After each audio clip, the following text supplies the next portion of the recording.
I took on everybody else's stuff and didn't do the things for me. And when we don't do that, we get depleted.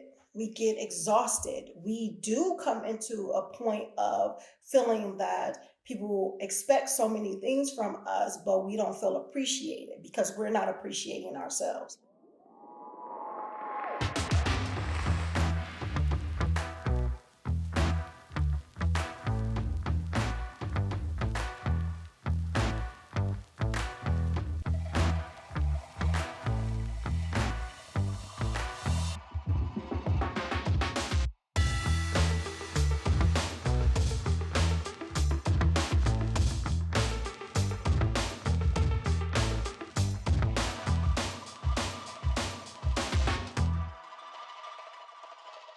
Assalamu alaikum. Peace is your Coach Nyla, one of the co founders of Outstanding Personal Relationships, as well as co author of the book, Let's Talk Polygamy Uncensored. Yeah, in this video, we're going to talk about wife, get a life, because there are many times we will find ourselves losing our identity as wives when we get married, whether it's in monogamy or whether it's in polygyny. A lot of times we are allowing our existence and our lives to surround our husbands. And if we have children, our children as well. And then we look up and say, what the heck happened? Who am I? We look in the mirror and say, what have I done for me? So this video is to pretty much tell you, as well as reminding myself, wife, get a life. So how do you do that? This is not saying not to care for your family. This is not to say drop everything and be like, look, I'm out, care for yourself. I'm going to do my thing. And I've been caring for you long enough. Bye bye. No, that's not what I'm saying. What I'm saying is that we must have our own identity. We've had our own identity before we became wives. We've had our own identity before we became mothers. We've had our own identity before we became friends of friends that we have. So when it comes down to it, we have to tap back into that identity, or we have to revamp that identity, because there may be things that we used to do that we don't do anymore, and we're okay with not doing them anymore. But there may be some things that we may want to do that's new, or we want to try something new, or we want to grow more than what we have already. So we have to understand that we have to take that time out. How do we take that time out? First off, we want to create a schedule, because the thing is, and I've heard this from countless mentors of mine that says, if you do not put it on a schedule, then it's not a thing. It's not going to happen. And I've known from time and time again that that's so true. If I don't have things scheduled, I'll let other things in my life get in the way. I'll let things in other people's lives that surround my life get in the way, meaning that if a person wants something from me, as I stated in countless videos, I'm an empath, I'm a feeler, I'm a person that wants people to be happy. I can come off as a people pleaser still, even though I've kind of grown a little bit past that of doing it to my detriment. But however, if I don't have something scheduled for me or scheduled to do on my to-do list or on my calendar or anything like that, but I wanted to do it, it was a wish to do or a dream to do, it's not going to get done, because I'll say, oh, this person needs my help, or these kids need this, or the husband needs that, or this needs to be done, or let me do this now so I don't have to worry about it later, those type of things. And then when we want to be more productive, we're like, okay, oh, what happened? Oh yeah, I know what happened. Other people's lives happened. I took on everybody else's stuff and didn't do the things for me. And when we don't do that, we get depleted. We get exhausted. We do come into a point of feeling that people expect so many things from us, but we don't feel appreciated because we're not appreciating ourselves. I stated in a video before, the more we give, the more we get.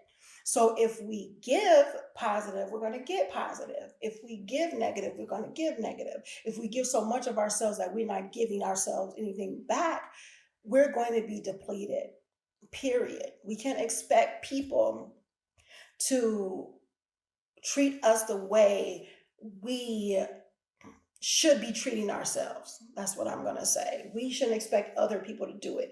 Now, if someone does it, we can appreciate that, and we should appreciate it. However, if we're not treating ourselves a particular way, we shouldn't expect others to treat us the way we should be treating ourselves if we're not doing it, if that made any sense.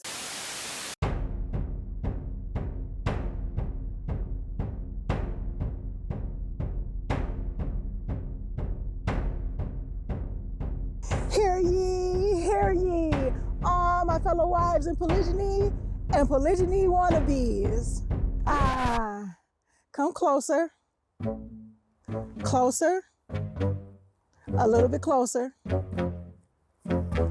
Okay. Do you really want fulfillment in your marriage? Do you want to stop the feeling of guilt because you married a married man or because you want to marry a married man? Do you want to stop feeling like you were pushed aside, disrespected, neglected because your husband married another woman? The solution to these feelings and others lie with being intentional and courageous communication, as well as embracing your identity. If you want to find out how to gain success in these areas, check out my gratification through growth, counseling, and coaching at CoachNyla.com. And I'll see you on the other side. So, wife, how do you have a life?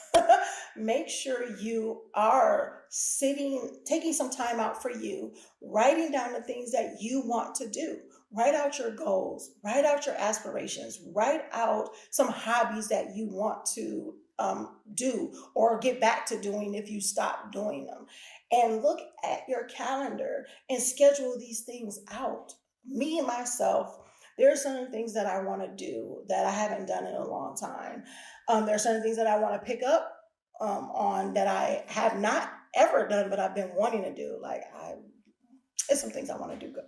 So, but one of the things is like play the guitar. Like I wanted to learn how to do that ever since like I was younger, just because my mom used to just sing to us a lot, and it's something about the sound of like strumming a guitar. Just you can sing anything to a guitar. Anyway, whatever.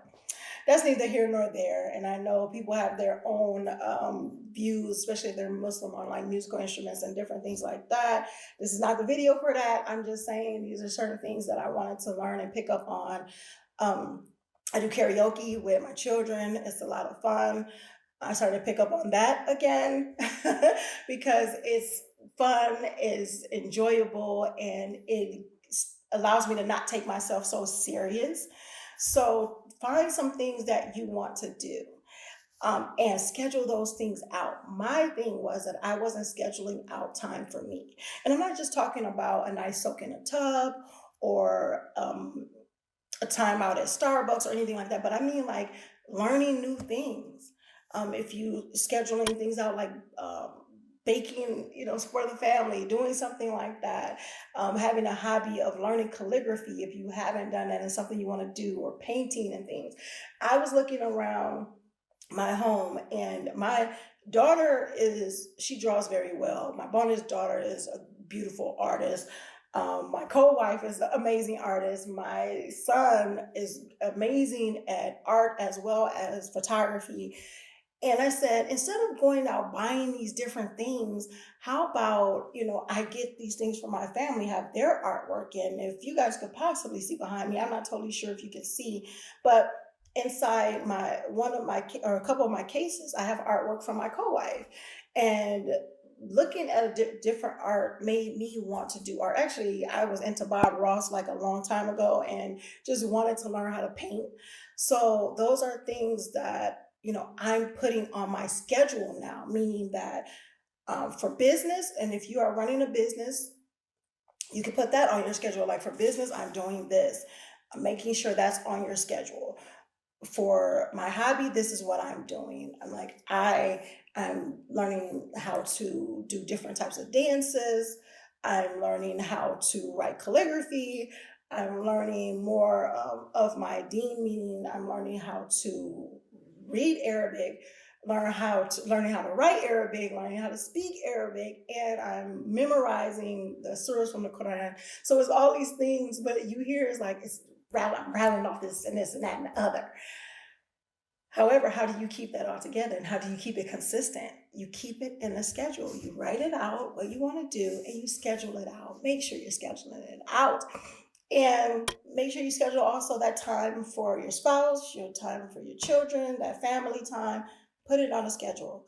But make sure, even though you are scheduling that time for your family, make sure you're scheduling that time for you and make sure you be the wife for the life and not just the life that surrounds her family, but a life outside of that too. So she can enrich her family with the new things that she's learning and the beauty that she is instilling in herself. So hope you guys got some great information from this video. If you guys want more information on amazing relationships and how to develop great relationships as well in your marriage, whether you're practicing polygamy or monogamy, and how to really immerse yourself in self-care, make sure you visit us at outstandingpersonalrelationships.com to check out our programs that dig deep into those topics. And until next time, I look forward to seeing you in the next video, and make sure you are growing intentionally, loving fearlessly, and connecting on a higher level every single day. Coach Nyla, looking forward to seeing you again and signing off. Assalamu alaikum. Peace.